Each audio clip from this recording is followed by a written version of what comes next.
Progress Wrestling, chapters 37 and 38. Here in October of 2016, British Wrestling and Progress Wrestling are heating up, entering a new era. We got a new world champion. We got new tag team champions. We got a new Atlas championship.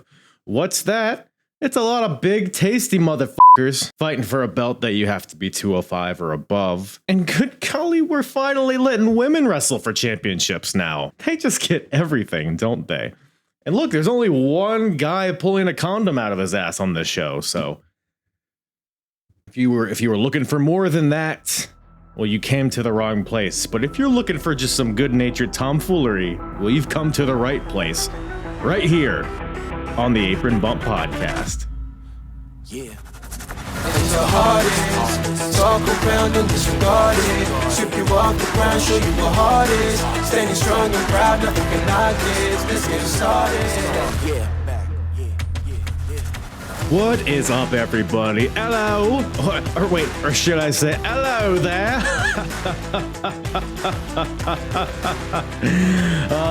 Because they're talking about you know British wrestling and people over there in Europe. Hey, speaking of which, fresh off the heels of a great clash at the castle. I'm recording this before the show, but I can only assume it was a hoot and a holler. Actually, you know what? No, I'll pretend like hold on, I'll cut this out. Future Kyle, cut this out and we'll add this in, talking about what happened at Clash at the Castle. 3, 1, 2, 1, 2, 3, 4.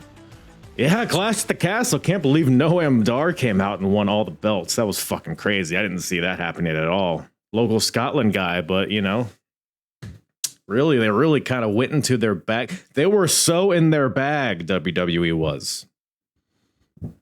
Cut it. Yeah, that's good. Good take. But yeah, I mean, you guys are already in the European mode. You got your broomsticks. You got your golden snatches. Snatch? Is it golden snatch or golden snitch? I feel like it's probably golden snitch. And I just said a porn category instead. Golden snitch. It is the golden snitch. You know what? For the sake of this podcast, it's the golden snatch. That's really what this podcast is. Like, I'm the golden snatch and you're trying to grab me. What? Anyways, we got Progress Wrestling here. But what I was saying is, look, you already, you just watched the whole wrestling show with all the chants. You got all, you got your beans and toasts. You got your, well, I guess it's just is that just a London thing? Or is that all of Europe? Beans and toast.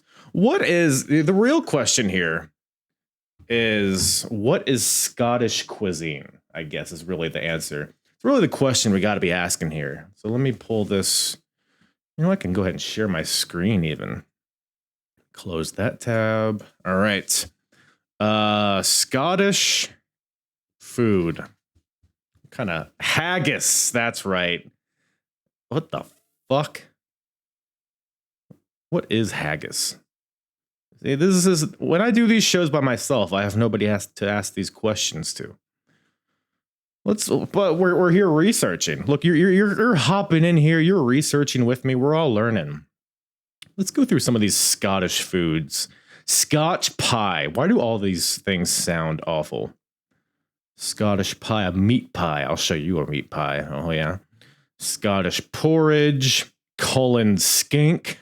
These are made up words. What is a Cullen skink? Oh, it's a fish soup. Yum.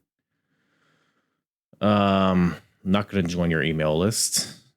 Don't want to look at this ever again. Look at haggis. What is haggis? Sausage meat made from the innards of sheep mixed with onions, oatmeal, suet, stock, dried herbs, and other seasonings. These ingredients are combined and then boiled inside the lining of a sheep's stomach. This just gets worse and worse with every syllable. What the fuck are you guys doing over there? Do I have any Scots listening? If so, turn this shit off. I don't want your support at all. Neeps and tatties.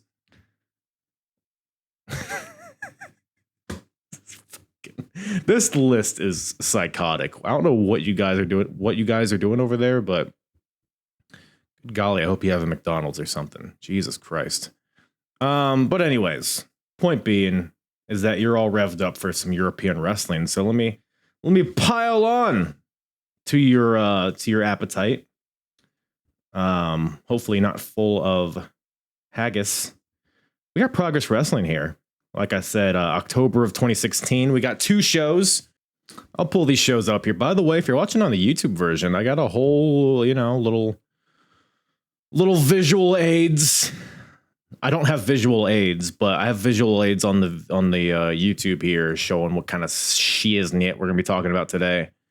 But I'm pulling up the cards here. We got chapter 37 here, happening from Manchester, England on October 16th, 2016. And then we got chapter 38 coming at you from London, England, and the Electric Ballroom occurring on October 30th, 2016. So about 2 weeks in between these shows. I'll reference night 1 and night 2 back and forth throughout this episode. The first episode's chapter 37. Second show is chapter 38. I got the cards up here. I'll probably throw the cards in the description as well in case you're interested. But it was a good old time, man. We got some Progress Wrestling here, coming off of their biggest show that they've had to date in Brixton and the O2 Academy. Was like 2,000 people, I believe, maybe 2,400, somewhere in there. But it was by far their biggest show they've ever done. And it was kind of like their like a season finale of sorts. It didn't really feel like it in the moment as I was watching chapter 36. But after watching chapter 37 and chapter 38, it's clear that we're entering a new, not a new chapter, a new volume, I guess, of Progress. And I've had people come on here that kind of have referenced that Progress kind of treats certain eras, like they'll like bundle certain chapters and that'll be like a volume. Like chapters. And by the way, if you want to relive all of these volumes in full, I've covered every single chapter up to this point. Chapter 1 all the way through here, through almost chapter 40, through chapter 38. Go to apronbump.com, or I'll put the link in the description as well if you want to filter to all of my episodes that I've covered chronologically of Progress Wrestling.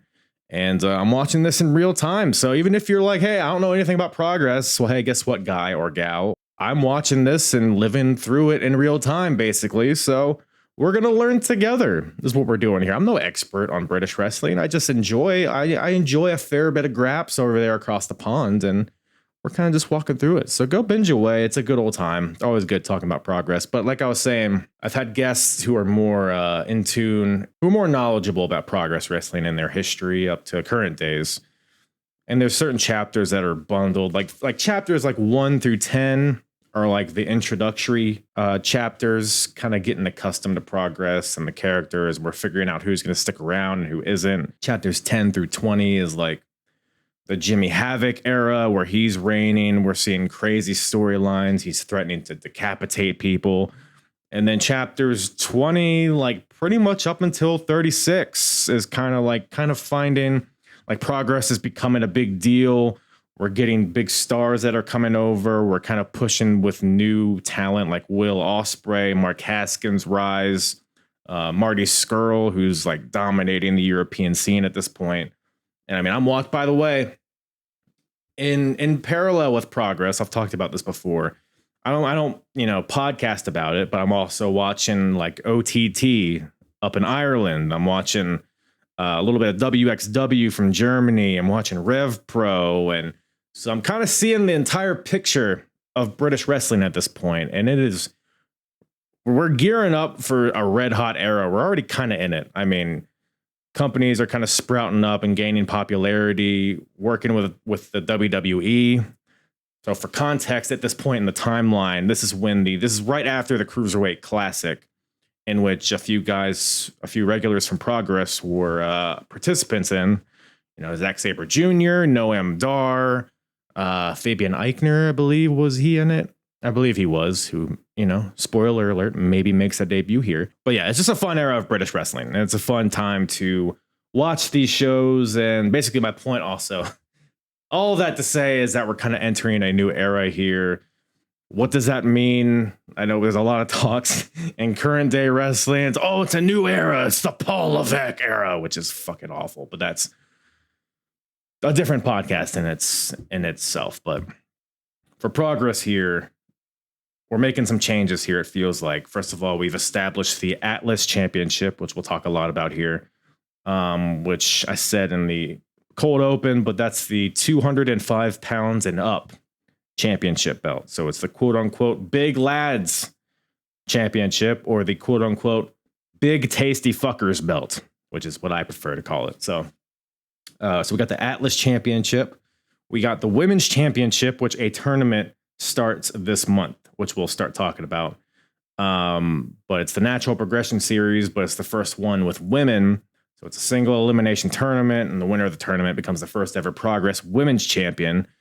We also got the tag team belts, or the tag team shields. Still got those dumbass shields that they're carrying around. We got new champions that were crowned at the last chapter. British Strong Style, not New Catch Republic. British Strong Style, the team of Pete Dunne and Trent Seven. So that's created a whole, that injected a lot of life into a tag division that up to this point, their first 4 years or so of progress, the tag division, in my opinion, is one area where I feel like they've been kind of weaker, like not necessarily like the performances in the ring, but from a macro perspective, like looking at the roster. And maybe it's just the nature of what independent wrestling is, who you can bring in, who can, commit to things. But there haven't been a lot of teams vying for the tag team titles. Like, it felt like the Origin and FSU were fighting for these belts for fucking 2 years straight. And you have the little Sumerian Death Squad come in. There's Tommy End and Michael Dante. There's been only three, and the London Riots, of course, have been a staple of the tag division. So 3 or 4 teams just kind of, move this puzzle piece here, move this here, switch this around.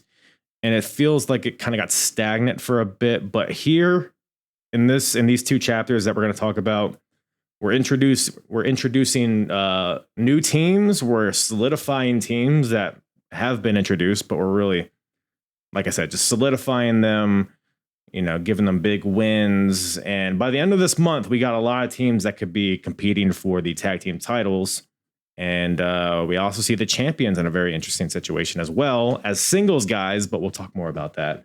Just kind of laying the scene here for what we're talking about. But basically what I'm saying. So it's a new era. We got new titles, the tag team divisions heating up, Atlas Championships new. We got the new Women's Championship coming up.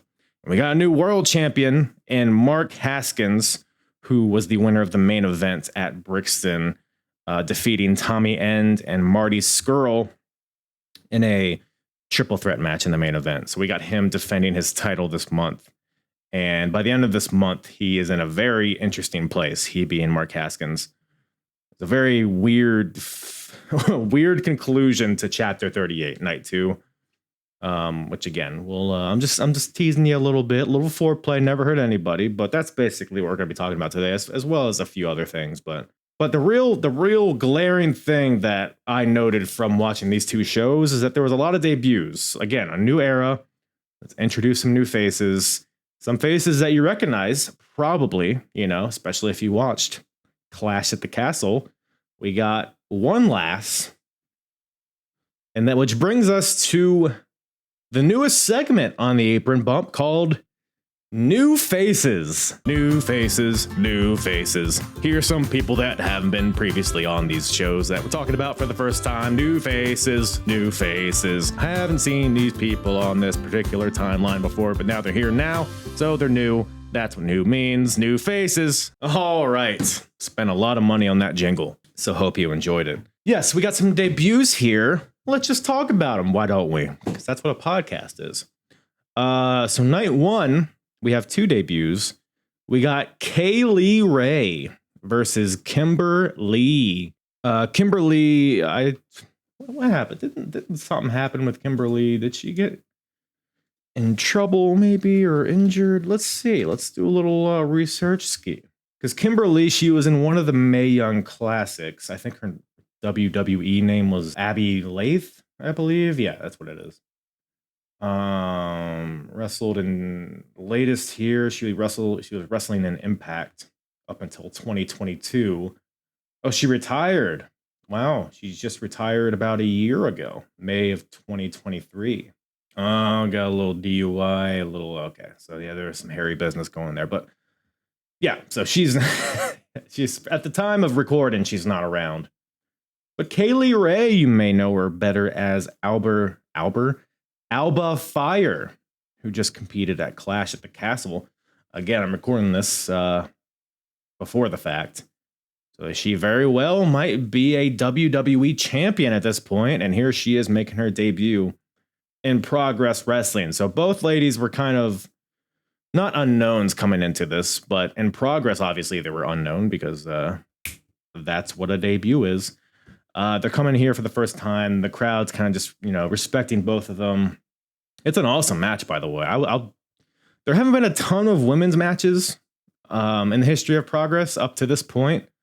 I will put this match maybe at the top. Definitely top 3, I will say. It was just, these gals went in there. They knew they had to make a statement, and they certainly did. But we also got some character work to close this out. So, you got Kimber Lee, who is very suplex heavy. She must have hit Kaylee Ray with like 8 or 9 German suplexes and power bombs throughout this match. She got Kaylee Ray using a lot of submission-based offense with some high flying, fun chain wrestling. They trade suicide dives, which, by the way, if you wanted to play a drinking game, take a drink every time somebody does a fucking suicide dive throughout these 2 shows. It was just getting nonsensical at a certain point. But ultimately in this match, they start throwing bombs at each other. Kimber hits Kaylee with 6 German suplexes in a row, but Kaylee Ray counters the 7th, hits the KLR bomb, which is like a gory bomb, for a 2 count. Kimber Lee fights back, goes to the top rope. Kaylee Ray sweeps her feet from under her from the top rope. So Kimber falls backwards and her neck snaps on the top turnbuckle. Looks brutal. The ref's checking her out. She's waving Kaylee Ray off. Hold on a second there, lass, is what I think he said. Cool your tits, I think is what the referee said. I'm quoting. That's a quote. So Kaylee's, because Kimber's there, her neck might be injured. It's a very serious situation. But then Kaylee Ray, that dastardly Scottish haggis, gets in there and locks in a guillotine onto Kimber Lee. Racks? What's the verb I'm looking for? Wrenches? I don't know. Wrenches the injured neck of Kimber Lee. She taps out, and Kaylee Ray gets the win in her debut match. But it also, more importantly, solidifies her as, this dastardly heel. It solidifies her ruthlessness. And we got a new player in the women's division. I'm not sure if she's going to be in this inaugural tournament for the women's title, but she made an impression here, and as did Kimber. So I thought this was a great success. So that was good stuff there. Hey, you want to talk about some more debuts? I know that's what you were saying. I hear you. I know you're yelling at your radio or your phone. Hardest part of the ring. Give me some more debuts, please. Well, I got you, Tim. We got another singles match on night 1. James Drake versus Fabian Aichner. You might know Fabian Aichner as Giovanni Vinci from Imperium, or formerly from Imperium. What's he doing nowadays, by the way? He got fucking injured by Ludwig Kaiser and he just fuck off. They hanging out with Odyssey Jones somewhere. But we got the debut of Fabian Aichner here versus James Drake, or you might know him as Grizzled Young Veteran Hair. Zach Gibson is GYV Bald. James Drake is JYV Hair. So it was interesting to see, because we've seen a lot of Zach Gibson up to this point. I'm not sure when they start tagging, but Gibson has, he's main eventing the first night for the world title. So he's obviously established himself. James Drake, I haven't really seen much of him without Zach Gibson. That's pretty much all I know him as, is Zach's partner. And I mean, he's a great talent. I've only seen him in a tag team capacity, really. So it's interesting to see him kind of branching out, or, not branching out, but on his own here. He comes out, he looks he looks kind of the same as he does now. The long hair, the gruff, the scuff, beard kind of action.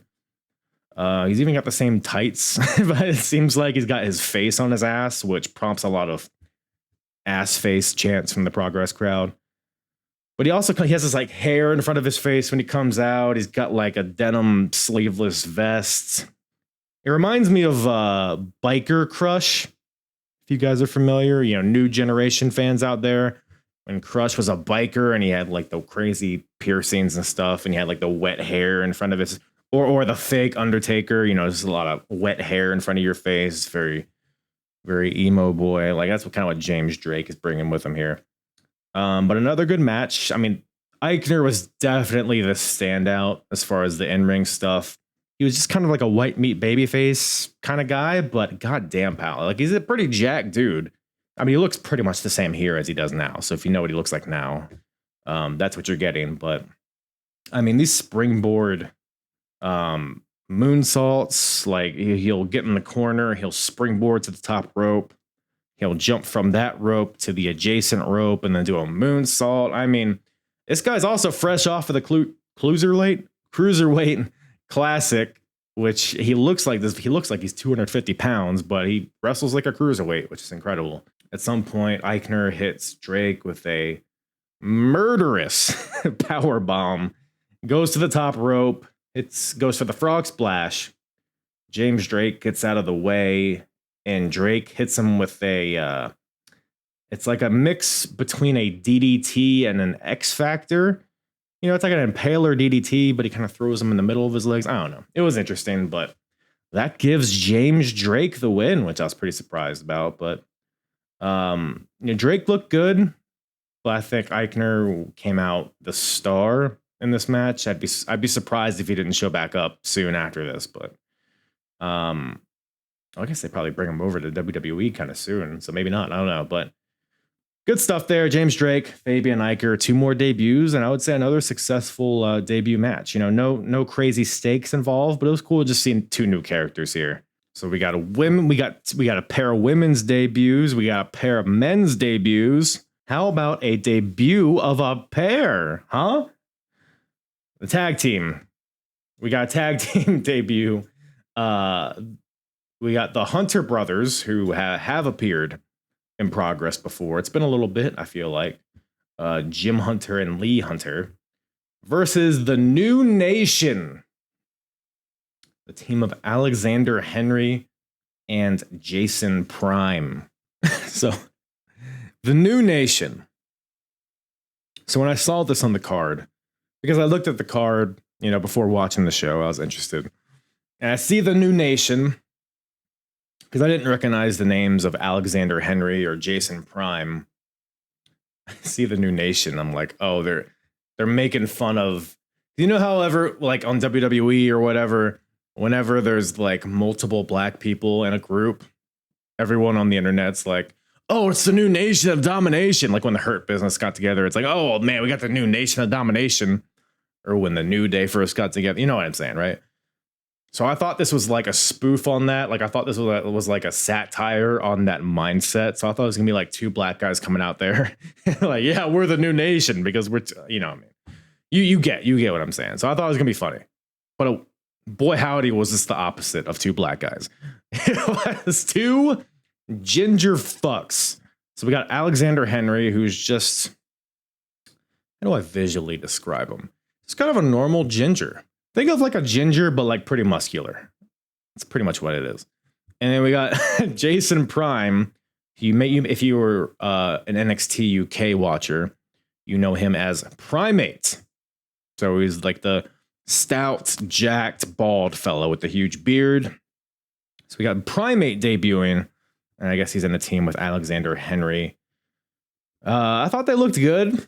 It was a very, so we got 2 teams because the Hunters haven't been there in a while. So for all intents and purposes, we got 2 new teams injected into this tag division which, as I was talking about earlier, kind of desperately needs it.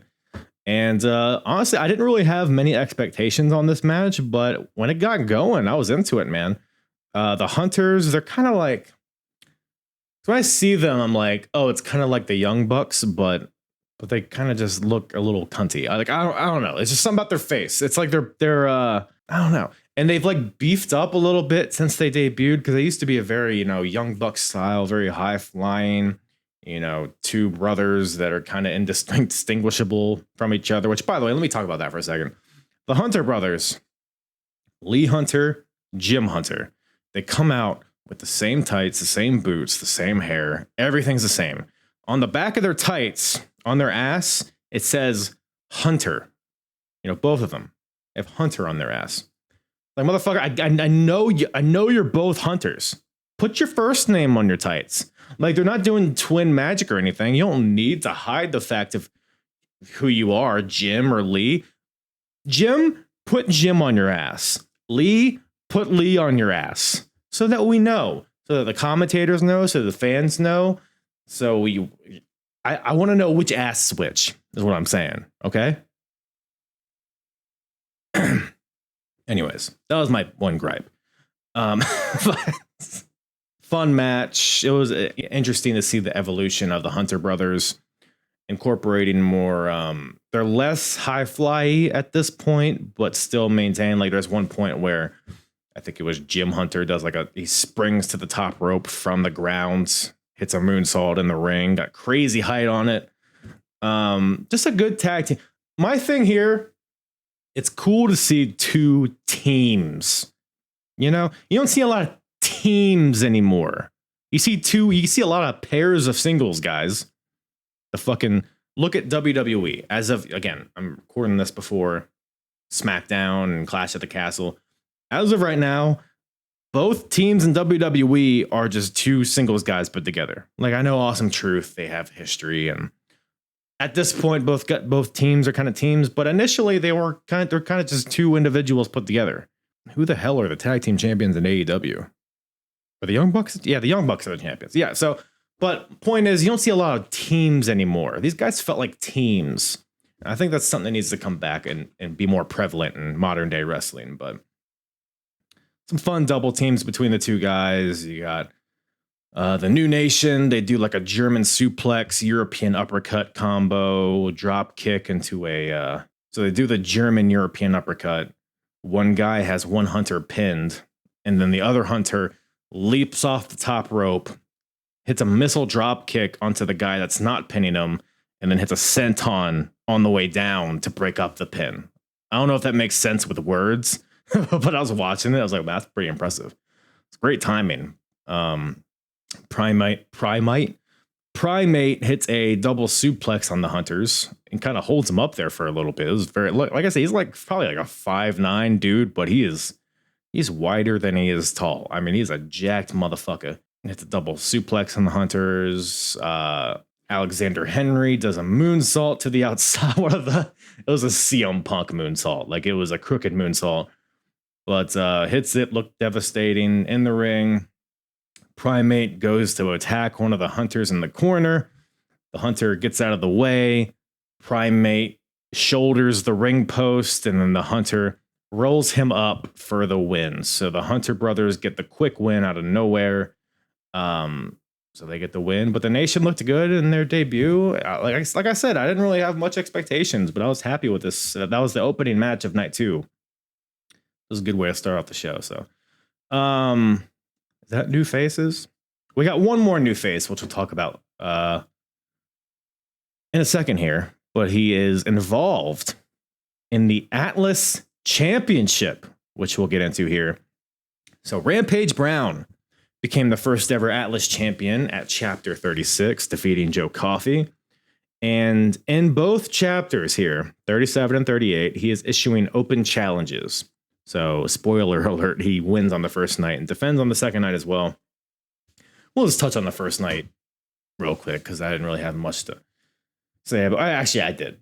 So, the first night, Rampage comes out, issues an open challenge for the Atlas Championship. Like I remember, is 205 and up. Who answers the challenge?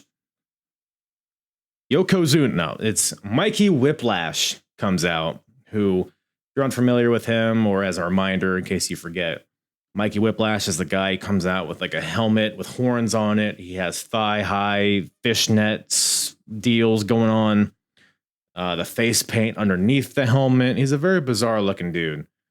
But he comes out here. I was pretty pissed because he had no fishnets here. Like, that's his whole thing.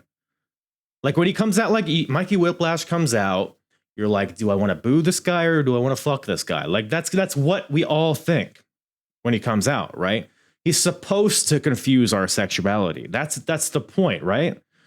But he comes out, no fishnets, and I'm like, I'm just straight today, I guess. So, but apparently, and I didn't really gather this, honestly. He comes out. By the way, my wife sat with. She didn't watch all these matches with me, but she happened to be sitting next to me during this match, and she looks at Mikey Whiplash, and jokingly she was like, "Oh, is that Malachi Black?" But apparently, according to commentary, Mikey Whiplash is referencing Malachi, or Tommy End, as he's known here. He's kind of supposed to be dressed like Tommy End, like just the plain black tights, the black kick pads, no fishnets, which, again, I wouldn't have gathered this had commentary not said it, because he kind of looks pretty similar to what he usually looks like. But he comes out, he also does like the crisscross applesauce pose on the stage. So I guess that's his way of... Mikey Whiplash and Tommy End, I guess, are still feuding. We touched on that in the last few chapters. There was no Tommy End this month, so that was pretty much the extent of it here. But it was just funny that my wife called this out without knowing that. So I guess she recognized the resemblance, but I never would have. So yeah, the first ever defense of this Atlas Championship, Rampage Brown versus Mikey Whiplash. Rampage ends up winning with a brutal pile drive. I mean, all of his pile drivers are brutal. This one, I think Mikey came off the second rope for like a missile drop kick. Rampage catches him, yanks him up from the ground, and then pile drives him back down, which looked gnarly. But that gives him the win. It was an okay match. You know, it's nothing new. My nipples weren't completely turgid. My left one might have been prairie dog in a bit, but it didn't get me not full turgidity on this one, but it was okay. It was a good way. But look, we're solidifying, or we're trying to build up this prestige of this Atlas Championship. Rampage, in my opinion, is a great first champion. He's like pretty much a Progress original. Crowd loves him. He's just he wrestles like a big guy should wrestle. Like, he's not doing these crazy intricate flips. Like, he does have athleticism about him, but he just hits you really hard. He power bombs you, he lariats you, he cuddles you to sleep, and then he pile drives you and then wins matches. So that's what Rampage did. In night one. Night two, just continuing talking about the Atlas Championship to wrap that up. Another open challenge he's issuing on night two. Who answers this one? Bad Bones, John Klinger. If you're unfamiliar, first of all, unfortunately, you might be just familiar for this reason. Within the past couple weeks or so, he did pass away. Bad Bones. I think it was a heart attack, I believe. I could be wrong. Don't take that as gospel, but it's very sad. Very sad. He was only like in his 40s, I think. But he was a stalwart. He was a staple of the German wrestling scene. Look, I'm not a Bad Bones expert by any means, but I have watched a good bit of WXW from like the mid 2010s to late, to where we're at here. And John Klinger is always in the picture. He's, a world champion. He's in the world champion scene. He's a multiple-time WXW champion, 16 karat gold winner. Like, he was their guy over there, and he's making his debut here in Progress. But it was nice to see him here because, like I mentioned, recently losing him, it was very sad, unfortunately. And if you're unfamiliar with Bad Bones, I would definitely recommend finding some matches. He's had some great matches with Gunther over there. Even this match with Rampage Brown, I think this was definitely the stronger Atlas title match from this month. So it was cool to see Bad Bones here. Aesthetically, look, if you're unfamiliar, he's bald, he's jacked, He has tattoos. He's like picture a jacked guy on a motorcycle. That's John Klinger. He's got the goatee. He might have had like handlebar mustache here. I forget, but he's out there in like jeans. Like he's just a rough and tough guy, but he's very, very, because you look at him and you think, oh, it's this brawling asshole. We got a like a who's just like a big brawler, like Crush. Let's just bring up Crush again because we were talking about him earlier. Like a Crush or like a Waylon Mercy, like just a bumbling, let me hit you, whatever the hell. But Bad Bones has a lot more to him, and I really enjoyed this match because this is what big man wrestling should be. I feel like, I saw somebody post something on Twitter that that really resonated with me. Let me see if I can even find it. I retweeted it recently. Shout out at Dom Billington on Twitter or X. It's a clip of Obafemi throwing bodies around on NXT, and he retweeted it, or he quote tweeted it and said, "I'm so glad there's a big dude who isn't doing handsprings and head scissors at a quarter speed," which is like, God damn it. Thank you. It is such like the athletic big man.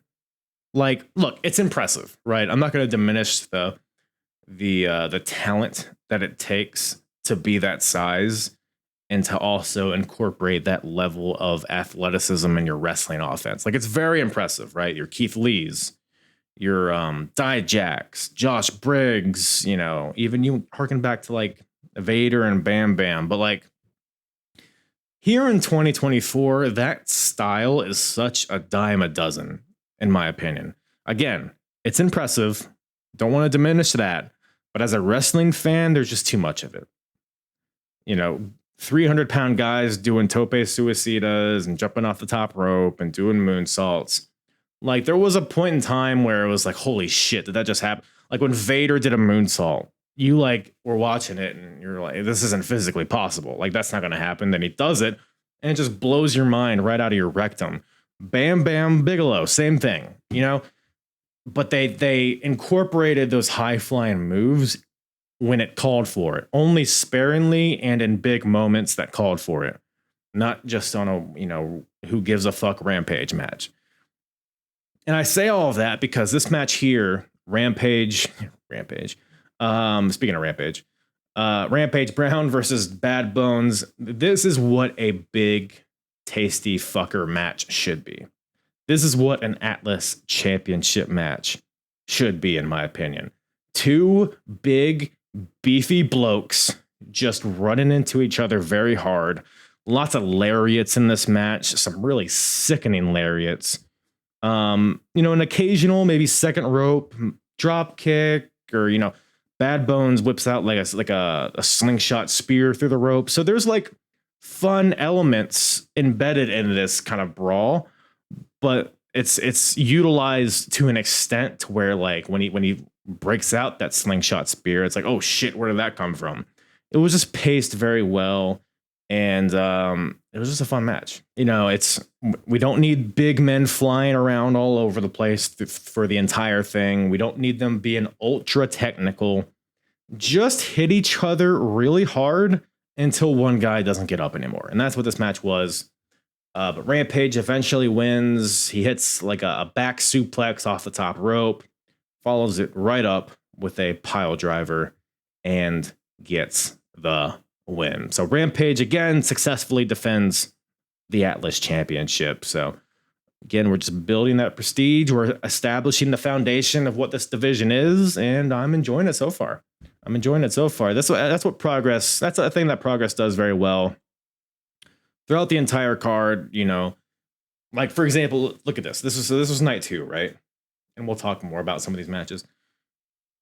Here's like the sequential order of some of these matches.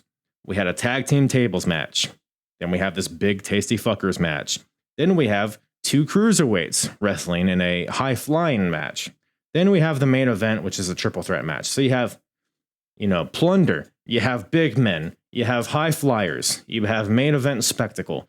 Like, you have these different things. It's like a buffet of stuff. And that's what a wrestling card should be, in my opinion. That's why it always drives me crazy when it's like these discussions happen online of like, what is quote unquote real wrestling? It's like, first of all, there's no answer to that. It's all subjective. Like, there's no such thing as real wrestling.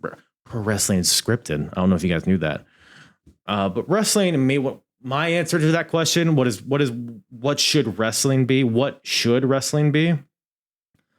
It's not like you can't answer that with like a singular match. You can't say, oh, wrestling should be technical, or oh, wrestling should be a soap opera spectacle. No, I want a wrestling show. You got to look at it in the terms of a show. You know, groups of matches. I want a wrestling show to be a little bit of everything. That's why WrestleMania 17, in my opinion, is the best pay-per-view to ever happen. Because you have technical matches, you have plunder, you have soap opera, you have spectacle. And that's what Progress has given us here. Not to compare this show to WrestleMania 17, but so good stuff there. Good stuff. Loving the Atlas title so far. Speaking of championships, why don't we talk about the tag team division, which was it was a focal point definitely this month. Like I said in the outset, like, is a division that's been kind of shallow up to this point, but with, you know, like we talked about earlier, the debut of the New Nation, bringing back the Hunter brothers, and we got some other stuff that we're going to talk about, but just injecting life into this division. And I'll say the champions, by the way, Pete Dunne, Trent Seven, do not defend the titles this month, but they are both in a 4-way on night one, which we'll talk about later. But just talking about the tag team matches and the tag team division. Let's start off by talking about night one, the Progress Tag Team title #1 contendership triple threat match. We got the team of FSU, which is comprised of Eddie Dennis and Mark Andrews, versus the South Pacific Power Trip, the team of TK Cooper and Travis Banks, versus the Origin, Dave Mastiff and El Ligero, represented here. So 3 teams, 2 girls, 1 cup. We got a triple threat match here to decide who the #1 contender is going to be for the Progress Shields.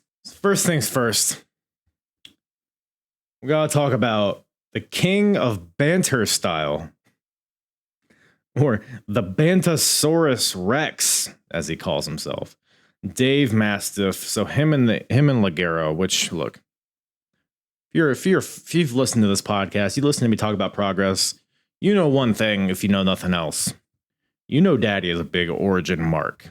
I mean, this faction is just this is stupid.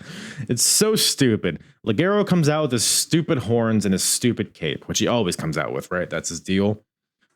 Dave Mastiff, and I guess in an effort of solidarity, also has a cape on, which has Ligero's face on it. So he just borrowed one of Ligero's capes. He also has a beer helmet, which, you know, the fucking king of the hill. He has beers on his helmet and the tube, the drink. You know the thing, right? Whatever happened to those, by the way? I feel like those were so big in the 90s and then they just kind of fell off. Or maybe I'm just not in the right circle of friends. But Dave Mastiff comes out in a cape and a beer helmet. In the ring introductions, Jim Smallman reminds us that Dave Mastiff, he's big, he's bad. Ask your mom. He's probably your dad.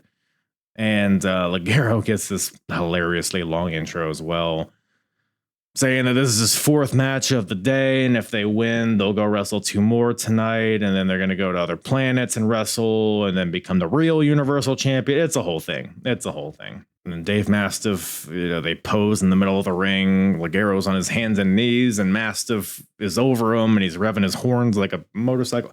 It's very silly, but I like it. I love it, actually. They, by the way, I know you're desperately asking. You're like yelling at me. You're like, hardest part of the ring. What beers were in the beer helmet? Well, I'll tell you folks. There were Foster's, which I believe is an Australian beer. Dave Mastiff offers these Foster's to the South Pacific Power Trip, TK Cooper and Travis Banks. but they are New Zealand, not Australian, which I guess are different things. So I guess that's offensive. I guess it's offensive to hand a New Zealander a Foster's. It's a fun fact. So I'll try to avoid that in the future. But so that happens. It's a very banter heavy match. It's a triple threat. It's fucking 6 guys in there doing a bunch of shit. It's a lot. There's a lot going on. Eddie Dennis body slams everybody. He even hits a very impressive body slam to Dave Mastiff, who is a big boy. A lot of stone. That Dave Mastiff. Why are you guys? Why are we still measuring people in stone? I'm not going to get on that. But yeah, no. Eddie body slams Dave Mastiff, which prompts commentary to make this sound. Float over by Eddie Dennis. Oh my God! So it's just a lot of chaos. We have a not a double down, but we have a a sextuple down. All 6 guys, they're taking turns hitting their big moves at some point, and everybody's down. Dahlia Black, who is the girlfriend or wife of, I think it's just girlfriend at this point, of TK Cooper of the South Pacific Power Trip. Dahlia gets on the apron, and TK goes for a big boot onto somebody, but they get out of the way, and TK accidentally kicks the shit out of his girlfriend, knocks her off the apron. And then receives a next stomp driver from FSU. But Ligero breaks up the pin. So we got some fun false finishes in this match, even though it's very heavy on the silliness. But ultimately, Travis Banks locks in a crazy looking UFO on a Mark Andrews, which is, you may have seen Cesaro do that to Seth Rollins at that WrestleMania. It's an airplane spin, but it's backwards, and then you don't use your hands. I'll probably throw a clip of this somewhere because it was very impressive looking, and the way he slammed him on the mat after all this spins, it just looked devastating. And that gives the win to Travis Banks, to TK Cooper, the South Pacific Power Trip. So this is a tag team that has already been established for a bit in progress, but they haven't really had a big win yet. And I feel like this was their big coming out party here. And they are now the number 1 contenders for the tag team titles, which is very interesting. You got a heel team who's going to challenge another heel team, but I guess we'll cross that bridge when we get to it. But yeah, just a fun match. A pretty surprising winner because like FSU and the Origin, the other 2 teams here are like the 2 teams that have been a constant fixture in the tag team title scene. So it was nice to see something different here. And the tag team title scene just feels fresh for the first time in a couple of years at this point. So good stuff there. And while we're just, we're talking about these New Zealand cunts, let's stay on the topic here with night 2. So that match we just talked about was night 1. Night 2, it's not about titles anymore. It's about revenge.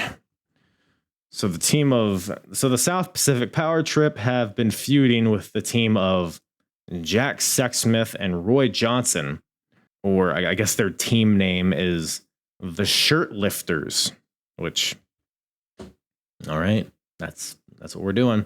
It's a tables match. So again, if you're unfamiliar with Jack Sexsmith and Roy Johnson is like a big jacked up John Cena. Comes out there, he raps. He has a lot of rap battles. He's like a power lifter guy, very simple offense, but he's his foundation is charisma, I guess, from what I've seen from him. Jack Sexsmith, another kind of comedy act. He has a Mr. Kako. He pulls out of his tights. It's a condom. It's the whole thing. He has a gimp that comes out with him sometimes. He comes out to I Touch Myself by the Divinals. What do they call him? Sexually frivolous, morally ambiguous, or might it be the other way around? I don't know. But they're basically 2 guys that are always there for levity. But the thing here is that these 2 guys have been screwed over by the South Pacific Power Trip for too long. They had this little video package before the match. Jack Sexsmith is like, look, we're gonna prove that we're more than just comedy relief. No more fun and games, he says. He also says that the foreplay is done for. So But they come out, they're a little less flamboyant, less dancing, less crowd interaction. They both are in the center of the ring waiting for the power trip to come out. But those goddamn South Pacific guys and their Pearl Harbor jobs. Hey. I should cut that out, but I'm not going to. They attack from behind.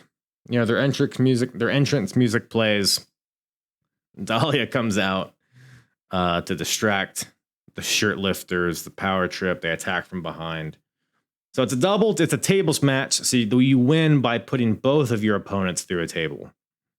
We've been talking a lot of tables matches recently, I feel like. So I guess the common theme is that, you know, if you get put through a table, you're not eliminated from the match. Like, you don't have to leave the match, but you have to both be put through a table to lose the match is the thing, I guess. I don't know. So I'm watching this, like, it's a common thing watching 2016 Progress. There's so many guys I watch. I'm like, man, I just wish you weren't such a knobhead in your personal life, because there's some talented dudes here. Travis Banks is so fun to watch. He comes out red hot at the low pay. He's kicking people. He has that like Muay Thai kind of style to him. He does one tope through the ropes, but Jack Sexsmith hits him with a chair, who's also a fucking cunt apparently. But you know, we're watching it for the wrestling. We're compartmentalizing here. But yeah, it's plunder. It's silliness. You know, when there's a match in London and you're relying on furniture, there's always a little bit of like, they're gonna cooperate. Are these working tables, or are these shoot tables? You know what I'm saying? Are these tables gonna throw out it doesn't work for me, brother? You know what I'm saying? Because ladders break and tables don't break and chairs are. It's always a mess, but the tables, for the most part, did their job here. The eliminations start coming. We got, first of all, Dahlia Black once again gets on the apron to try to distract TK's opponents. TK Cooper, her boyfriend, goes for a right hand onto Roy Johnson, but Roy gets out of the way and TK punches the shit out of this. So he's just abusing Dahlia here this month, inadvertently, but knocks her off the apron and through a table. So she's not even in the match and she's getting thrown through tables. But eventually, the power trip, they grab Roy Johnson and throw him through a table that's set up in the corner. So that's one. But then the shirt lifters fight back and they hit a 3D onto Travis Banks through a table, because you got to throw a 3D in a tables match. So Travis Banks goes through a table. So now it's 1-1. So the next person that goes through a table loses. Jack Sexsmith pulls out Mr. Kako out of his ass, puts the condom on his hand, puts it in the mouth of TK Cooper, and TK taps out, but it is a tables match. And that is not how you win. This whole hullabaloo and distraction allows Travis Banks to come from behind. Oh yeah, Jack Sexsmith power bombs him through the table that's set up in the ring. And the South Pacific Power Trip win the match, and they get their second win of the month. So just more solidifying of this team. Pretty entertaining match. You know, Jack Sexsmith and Roy Johnson, the whole thing is that they want to be more than comic relief, but they do offer that. They offer levity throughout these shows. They're very entertaining guys. So, and I thought they looked good in this match as well. So just a more healthy tag division. It's a common theme here, and that's what we got there. But hey, while we're talking about titles, let's talk about the Women's Championship, the one that's not existing at this point, but we're building towards crowning the first ever Progress champion through the Natural Progression Series, which is is a single elimination tournament. And the winner becomes the first women's champion in Progress. And we get the first round match of this tournament in a match that I probably would have guessed would have been the finals, but it is not. It is a first round match. We got Pollyanna versus Ginny. So we talked about these two before. They had a pretty heated rivalry in Endeavor, which is like Progress. It's basically the NXT to Progress. It's like the lower level shows. But they had also the first women's match on a proper chapter. So they had, like, I think it was a street fight at the Super Strong Style 16 about a year before this. So a lot of history here. Ginny, I mean, I've gushed about Ginny a lot on this. She just feels like such a star. She feels like 7 levels above everybody that I've seen in Progress from the women's side. She has like this natural charisma about her. You see a lot of women and men too, but just like in this context, like there are women out there that's like, you could tell they're forcing the facial expressions, they're forcing the voice inflections, they're forcing it's like a forced charisma. And I'm not going to name any names, Mercedes Monet, but there's some women out there that force it and it's not natural. Ginny, it's all natural. It just feels so natural. She has crazy heat with the crowd and she can follow up in the ring. So she is a star. I don't know who's the first women's champion here, but Ginny would be my guess just based on the momentum she has. You know, I was talking earlier how I'm watching OTT and Rev Pro and other British promotions, and Ginny's popping up everywhere. She's in very high demand, and she would eventually go to WWE, and I'm surprised she didn't have a more substantial run there, honestly. But so Ginny's here. Pollyanna's also here. She's like the number one women's babyface at this point. In this match, I don't know what it was. She felt a bit off. Like she came out and she like looked a bit disheveled. I don't know if there's any more to the story or what, but like there's a lot of missed timings in this match. A lot of like, you know, like Pollyanna would go for like a running knee in the corner, but wouldn't really land the knee. There was kicks that looked awkward. There was counters that looked awkward. I mean, it was a fine match, but it definitely felt a bit off for whatever reason. And I didn't love the finish. I'll say that. I did not love the finish. I love who won. I did not like how this match but I guess that's kind of the nature of this because Pollyanna and Ginny have had a pretty heated rivalry. I mean, they had a street fight at chapter 19, I believe it was. That was pretty brutal. So it's like, how do you follow that up? Like, you can't just have a regular wrestling match. So they went a little heavy on like the finisher kickouts towards the end. Like, I mean, they go back and forth throughout the first, like, I don't know, 60-70% of this match. Pollyanna hits a apron DDT on the Ginny, which Ginny took that like she got spiked like a nail into wood. Brutal looking. Polly rolls her in the ring, hits the pollinator, which is like a angel's wings or a pedigree face buster, whatever you want to call it. But which is her finisher, but she doesn't go for the pin. Ginny eventually gets up to her knees, gives her the middle finger, which that Ginny's selling here was also a bit suspect, but so it was kind of off on both sides here. Polly hits her with a cradle shock for a 2 count. So it's like, okay, you hit her with your finisher and then another move that spiked her on her head for a 2 count. Okay, fine. But Ginny fights back, hits a top rope face buster for a 2 count, picks her back up. Ginny hits her with a style clash for a 2 count. So we're throwing out our finishers here, top rope finishers, and it's not getting the job done. But Polly fights back, hits the I call it a dude buster because that's what it's like the pile. It's what Trent Beretta does. It's what he used to call it in WWE, I think.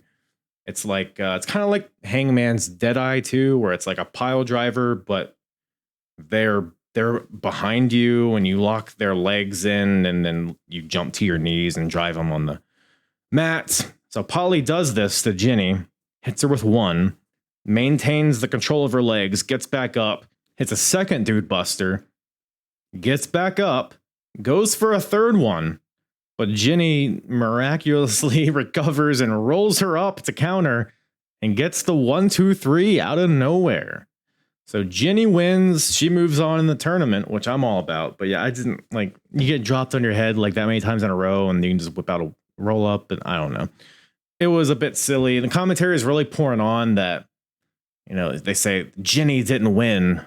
Pollyanna lost. So I don't know, what story we're building there. I don't know. Is this just the vitriol that Pollyanna had for Jenny? Like, I don't know.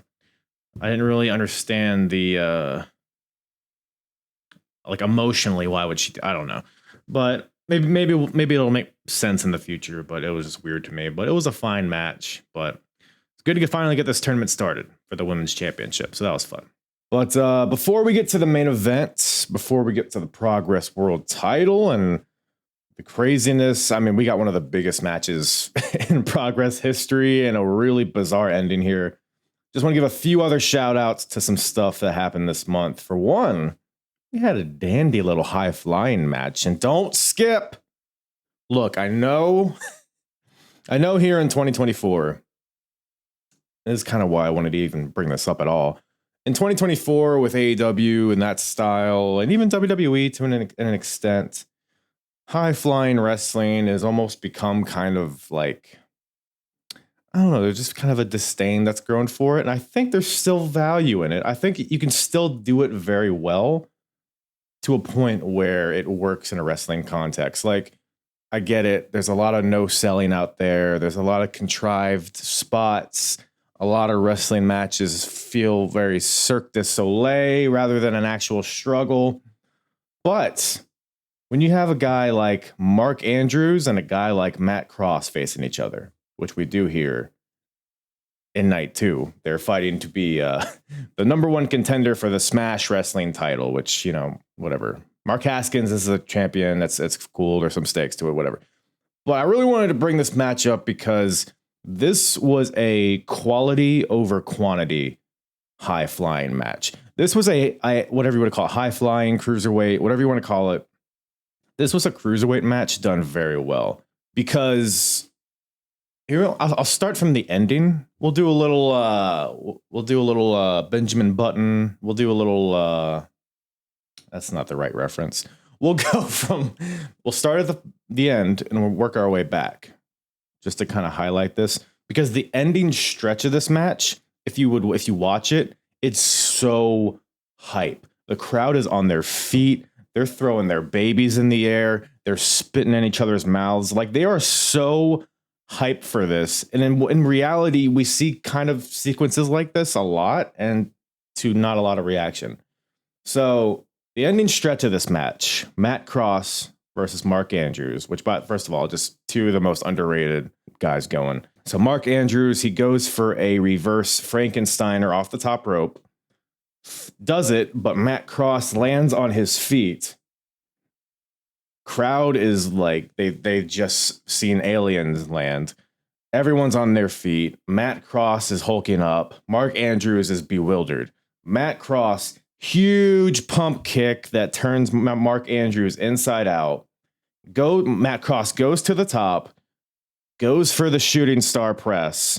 Mark Andrews gets his knees up, rolls them up. 1, 2, kick out. So we're getting these false finishes everywhere, and the crowd's super into it. And then Matt Cross is able to fight back and hits a springboard cutter, but not like not an os cutter, not like the cutter everybody's doing nowadays. He does, like, I think Kofi Kingston was the first guy that I saw do this, but it's when you go head first or like back of the neck first into the top rope, springboard back, hit a cutter. It's kind of silly, but it worked in this scenario. And that gives Matt Cross the win. So, which is very surprising because Mark Andrews is like he's like a pillar, quote unquote, of Progress. And but yeah, Matt Cross comes in, beats Mark Andrews in a very good match. But that was the end of this match. And the way they built up to the finish is why the finish was so good, because it wasn't just dive. I mean, this is probably like, I don't know, a 15-minute match or so. It's not, there weren't a ton of dives in this match. I mean, it kind of starts off hot when they're like, Mark Andrews goes for a suicide dive on the outside, hits it. And Matt Cross, he reverses something on the outside, gets back in the ring, hits his own suicide. And then Mark Andrews hits like a flipping helo over the top. And then Matt Cross does a Sasuke special, handspring moonsault over the top rope. So they kind of build off of each move to where it ramps up into a crescendo. And then the match kind of slows down for like, you know, the middle period of it. And even when they do like high spots, they all make sense. Like, for example, Mark Andrews, you know, he sets Matt Cross up on the top rope and he's going for like a Frankensteiner or something. But Matt Cross, he fights out of it because he doesn't want to get hit with this move. So he's not going to just sit there and let him set up for the thing. So Matt Cross puts Mark Andrews on his shoulders and eventually hits a Death Valley driver off the second rope. But the whole time Mark Andrews is, you know, elbowing, he's scratching and clawing, he's trying to get out. So it's like all of these things make sense while they are kind of like it's a spectacle, of course, and no one's going to claim this is like a shoot fight or anything. But it's just the overall selling and the urgency, the unwillingness to take moves. I was just very impressed by this match. So I just want to shout out Matt Cross, Mark Andrews. I will gush over these guys all day, every day. But yeah, Matt Cross gets the win. So I guess we'll see him and Mark Haskins face off at some point. I don't know. I mean, it's a Smash Wrestling, so that might not occur in progress, but we'll see. We'll see. On the other end of the spectrum, one last thing before the world title scene. We got the continuation of Sebastian versus Pastor William Ever. So to catch you up, in case you are unfamiliar with this feud or if you just forgot. So Sebastian is kind of just I don't know, he's just a cunt. Like, picture a cunt in your head. That's Sebastian. Like, he just looks like it. He was like in a frat, but he had to like pay extra. He like his dad knew somebody to get him in the frat, and then he like brags about it to everybody else, and he gets like frappuccinos at Starbucks. Like, it's like that kind of guy, you know? So that's Sebastian. And Pastor William Ever is like a cult favorite of Progress. He looks like Jesus. He's a pastor. It's a whole thing. But the crowd gets really into it with all the chants and, you know, all that stuff, right? Like I said, he's a cult favorite pastor. And they're both basically trained in-house from Progress. So they're both pretty new in the business, and they're both kind of still in the learning process, but they're two guys that are kind of getting the spotlight here in the main shows. And they had a really bizarre segment a few chapters ago where, because Sebastian cost Pastor the World Championship, which, by the way, Pastor William Ever was recently the Progress champion. Sebastian cost him the match. The next chapter, Sebastian, basically his rationale was like, what, you know, we both started at the same place. Why am I so bright? Jesus Christ. I'm talking about Pastor William Ever and the clouds open. Good golly, Miss Molly. That's as dark as we're going to get. But yeah, so Sebastian's like, you know, we both started at the same place. Why is Progress putting you up? Why are they giving you the spotlight? Not me.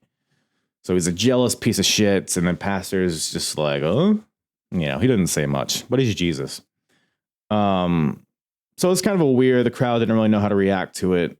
And they were supposed to have a match at Brixton, the last chapter. And apparently they did, although it was not included on, you know, what I was able to watch. It's not on demand or anything. I guess the match got started and Pastor hit Sebastian with a lariat that legitimately knocked him out.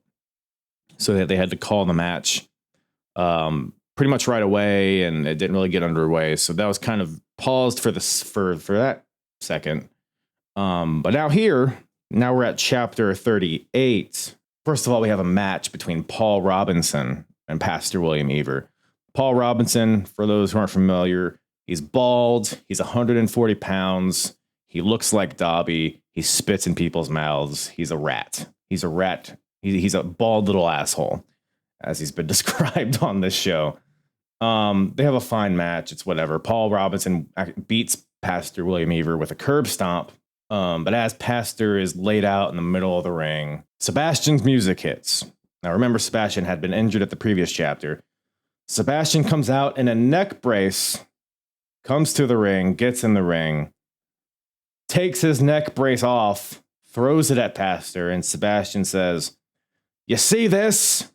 This is what you could have done." And then he's yelling at Jim Smallman and all the owners of Progress that are ringside. He's like, why is this guy booked? He's a menace to society. He's dangerous. Why is he on this card? He could have fucking killed me at that last show. We were going to continue to book him. So he's going off on all this shit.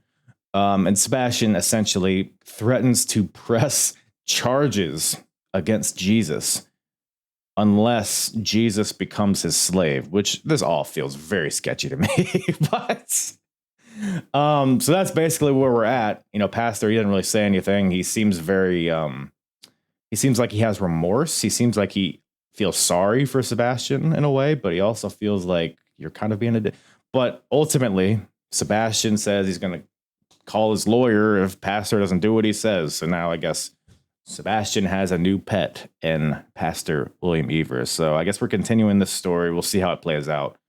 But it's just a very bizarre story. I don't know if I like it. We'll see what the payoff is. But yeah, so that was kind of one of the most story heavy segments, honestly, on this entire month. But just wanted to keep you abreast of the Sebastian and Pastor William Evers storyline. But hey, why don't we wrap this bad boy up with a little Progress Championship? Huh? So night one, which we'll touch on. Actually, no, before we even get to the title matches. Night one, we had a Progress World Title #1 Contendership 4-way match, which may have been the match of the month. Either this or the Triple Threat World Title match, which we'll talk about in a little bit. But this was, I mean, look, so we got Marty Scurll versus Joe Coffey versus Pete Dunne versus Trent Seven. And yes, Pete Dunne and Trent Seven are also the tag team champions. So, of course, there's a lot in this match where they're working together and all that stuff. But I was watching this match. My main takeaway, it felt like it was very tight. You know, like some 4-way or like any multi-man match, it can be a little bit clunky. It can be a cluster. It can be kind of contrived. Things don't really feel super smooth and like one move, you know, one spot to the other with multiple guys at play. Like it can end up being very, like I said, clunky. But this match was not that. It felt very tight. It felt like 4 guys legitimately trying to win a match, which I feel like is it's such a challenge in a 4-way match or any multi-person match. So that was major props to this one for these guys putting on this match. There was a lot of, you know, some banter in there, but most of this match was very, it was intense and it was good. I mean, there was a lot, it was damn near impossible to take notes on this match, but I'm just going to, rattle off some of the notes I took. Most importantly here, I think it's the debut of Pete Dunne's furry jacket. So that's exciting. I could be wrong on that, but we're continuing the evolution into full bruiserweight mode. Basically, he's coming closer and closer to what he is today. So that was probably honestly the biggest, not the jacket itself, but Pete Dunne in this match. This is like his first foray in the world title picture. I guess the same thing for Joe Coffey and Trent Seven. But I know Pete Dunne becomes a major fixture in the world title scene at some point. So it was very interesting to see him.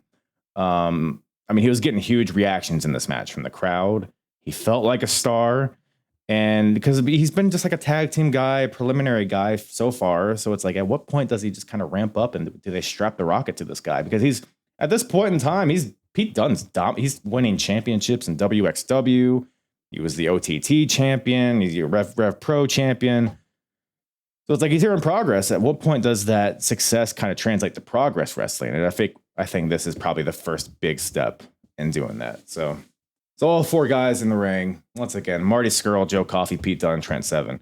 Marty, before the bell even starts, sprints across the ring, running punt to the balls of Joe Coffey, which I respect. He's throwing out super kicks. And like I said, it's a lot of chaos in this match, but it felt very organic as it was happening.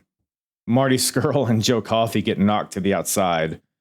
And Trent Seven tries to lay down for Pete Dunne to get the win. Because remember, they're tag team champions. They're boys. I don't know why Trent is just I don't know why Trent doesn't want to win the world title. You know what I mean? Like, I guess maybe they did rock, paper, scissors backstage and Pete Dunne won. But both guys come in to break it up. They stop the tag team shenanigans. I will say, though, there was a decent amount of, British strong style, which is Trent Seven and Pete Dunne. There was a decent amount of double teams from those two, but they felt very embedded in the match to a point where it was never like, it's not like those two were just like dominating, like, throughout the whole match, like methodically and slowly. It was just like every once in a while they would come together and hit a double team, like that dragon suplex European uppercut combo. And like there was one point where Trent Seven does a spinning back fist and Pete Dunne hits an enziguri, but they hit it on Joe Coffey at the same time, which like sounds kind of mundane, but looking at it was fucking impressive as hell. Like the timing of that. Marty Scurll throwing out a double chicken wing onto British strong style, which is very impressive. Joe Coffey, speaking of impressive, he gets his impressive spot when he gets all three guys on his shoulders at once. Yeah, like for an attitude, like a Samoan drop type of position. All three guys on his shoulders. Now, he isn't able to really hit anything. They all fight off eventually, but the fact that he was able to get him up there and walk a few steps was crazy. That's a strong bloke, this Joe Coffey. We get some double finger bites, double finger snaps. Joe Coffey hits his discus lariat on the Trent Seven, but Marty sneaks from behind and locks in the chicken wing on Joe Coffey for the tap out. So Marty Scurll ends up winning a fantastic four-way between these guys.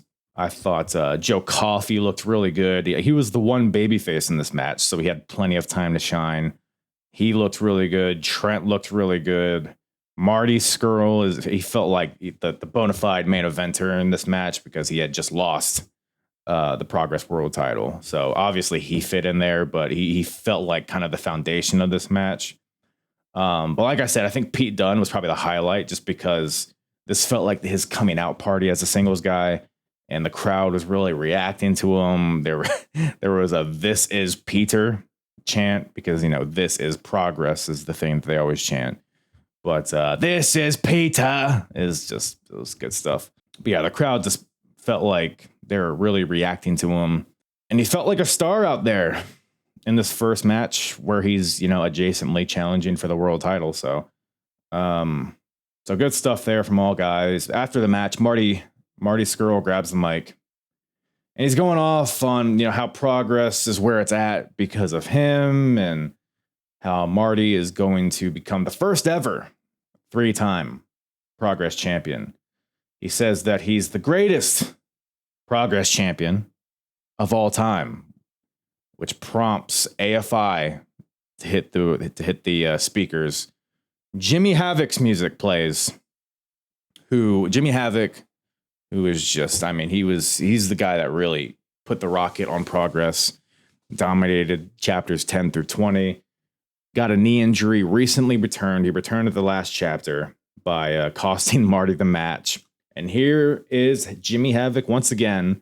His music plays, but nobody's coming out. So I'm like, okay, Marty's doing the old, I'm going to play the music and then make fun of the fans for I thought, all right, whatever. Like, I even stopped paying attention a little bit. It's like, okay, nothing's happening.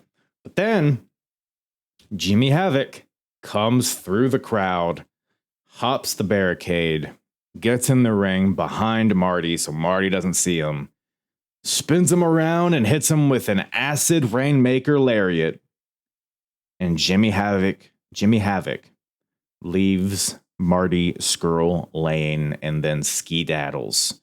So where we're at. So Marty has just won the #1 contendership for the Progress title. Jimmy Havoc is back, and we're obviously building to a match between Jimmy and Marty. I'm looking at this. I'm like, God damn, Jimmy Havoc versus Marty Scurll feels like such a huge match. And this is not something that I would have ever thought had I not watched Progress from the beginning. You know what I mean? Like, Jimmy Havoc had a cup of coffee in AEW, and I never was really into him. Never really felt like a star. But it just goes to show, like, the way you book people in wrestling promotions. Like, you can book anybody, right? but it takes somebody with a lot of talent to make it work and make it work long term. I think it's just a testament to one, how well the company has booked Jimmy Havoc, but also Jimmy's execution of his booking, his promos, his character work, his in-ring. So it was very interesting just to how big of a match Marty versus Jimmy feels in my cockles from watching this. I thought it was very interesting. It just all feels super organic, and you know, it just shows if you book something right, you can make anything feel like a big deal. So, and like I said, in AEW, I didn't really care a lot about Jimmy Havoc, but here, 2016, this dude feels like an absolute superstar. Marty, same thing, dominating everywhere in Europe at this point. So can't wait till that match happens. Oh, wait, it's next. Night 2. Well, it kind of happens. So we have, actually, you know what? We're going to wait. Not yet. Hold on. Keep that chastity belt on. We're not ready yet. Because night 1, Mark Haskins defends the Progress Championship against Zach Gibson. Cool to see Zach Gibson get the spot. It seems like his kind of his position. It's like when Will Ospreay won the world title here. Zach Gibson was his first defense, so he kind of feels like a gatekeeper, which I feel like he's just capable of so much more. But I'm not gonna get mad at him getting a main event slot here. So Mark Haskins, Zach Gibson. Of course, Zach comes out. Everybody's they're littering the ring with toilet paper. They do not like the Zach Gibson fella. But the match eventually gets underway. And I mean, it was just a good match. I mean, there was nothing super flashy about this match. I thought the unique transitions and counters between these two guys, because both guys are very proficient in submission offense. Zach Gibson kind of has that William Regal, Nigel McGuinness kind of hybrid style, where it's a lot of just kind of, you know, it's gritty, but there's also some fluidity to all of his submissions and all the ways he can grab you and make you squeal and what. And Mark Haskins, he's just very like kind of Bryan Danielson-esque in a way, but a little bit more high flying, a little more striking. But I thought these two guys and their styles meshed very well. Like I said, very good match. Haskins with this hot start with all of his high spots. He does like the suicide dive. He does like a reverse 619, gets back in the ring, and then does a suicide dive to the adjacent side of the ring. All the springboard drop kicks, but then Gibson slows it down, works the arm, does a lot of that, a lot of unique submissions. Haskins eventually fights back, hits a suicide dive on the outside, and Zach Gibson comes back with a suicide dive. Again, everybody's just doing suicide dives this month. Zach Gibson hits him with a spinning tombstone for a 2 counts. Mark Haskins goes for his rolling. He'll like run at a guy, trap their feet with his feet, and then roll into a sharpshooter, which is how he won the title. He goes for that, but Zach Gibson has it scouted, shoves him face down in the mat, and fucks him in the ass. No, he locks in the Shankly Gates, grabs the arm. Just a really like brutal, gritty counter into the Shankly Gates, which is like an arm bar submission. But Haskins eventually fights out of it and rolls him up into a schoolboy, but then seamlessly like just gets right into the sharpshooter. Like he rolls him up, but with his legs already intertwined with Zach's legs, and he just gets right into the sharpshooter. It was just so slick. And so Haskins locks in the sharpshooter, and Zach Gibson has to tap out. So good match. But that all sets up night 2. We're here, folks. We are here. The night 2 main event for the Progress World title. It is a 3-way match. Mark Haskins defending the title against Marty Scurll and Jimmy Havoc. So remember, Marty won the number 1 contendership match. So you would think it would just be a singles match between Marty and Mark. But I guess, according to commentary, Haskins wanted Jimmy Havoc involved in this match because, you know, Marty and Jimmy, they had been fighting about who was the best Progress champion of all time. And of course, the current champion, Mark Haskins, feels disrespected by this. So he wants to beat them both in the same match to put that to bed, to quell the disrespect. I guess. But I'm looking at this. I'm wondering, honestly, if this maybe was supposed to be the main event of Brixton. Because, I mean, I'm looking at this. I mean, this has got to be the biggest match that has ever happened in Progress history at this point, just based on the star power, like from how people have been booked in Progress. Like Jimmy Havoc, probably the number one guy in Progress history at this point. Marty's probably number two. You could probably throw Will Ospreay in there. And Mark Haskins is the guy that just organically got over and is red hot at this point. So it's like, why wouldn't this be the main event of your biggest show? And it was pretty close. Like the main event of Brixton was Mark Haskins versus Marty Scurll versus Tommy End. I'm wondering if Tommy was like a last minute, like maybe Jimmy wasn't clear to compete and they thought he might be. I don't know. This is all speculation, but all that to say, this match is fucking huge. And it almost feels a little rushed, maybe. I mean, I don't know. Maybe you have the match. Why not have the match? I get it. But it's just like, man, it's kind of just came out of nowhere a little bit. It seems like a match that you would build to. But again, it maybe just the nature of independent wrestling. You know, you got a month in between shows sometimes. So I get it. I get it to an extent. But that being said, all of that being said, fucking fantastic match. Again, there's a lot of chaos here.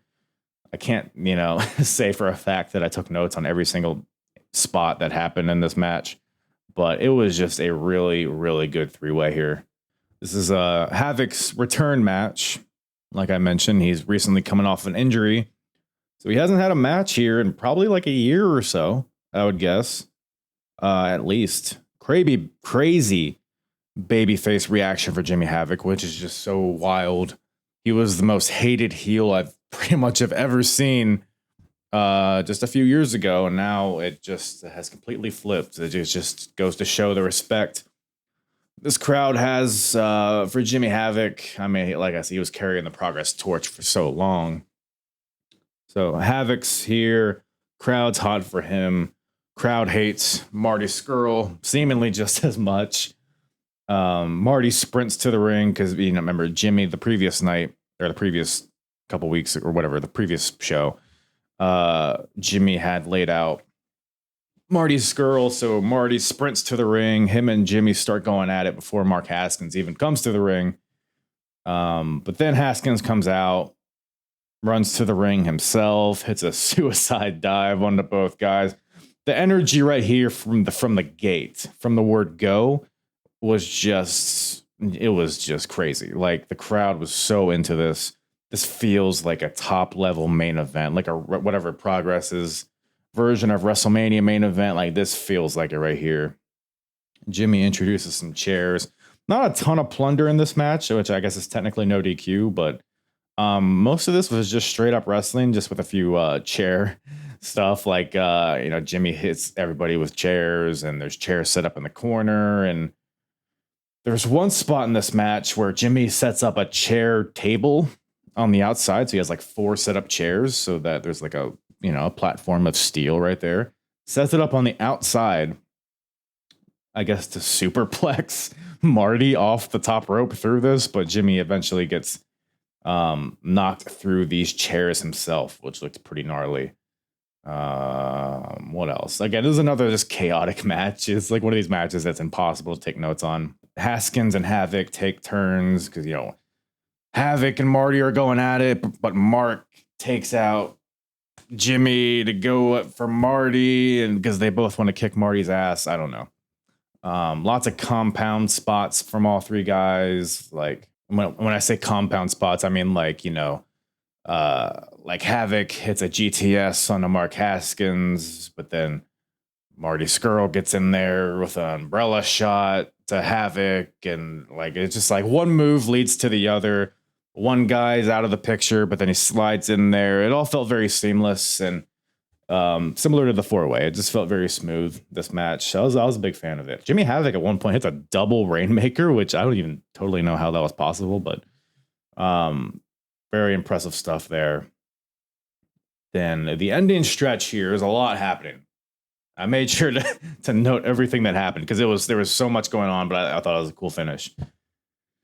So Mark Haskins locks in his bridging armbar, which is how he's won a lot of matches. He locks in this armbar onto Marty Scurll.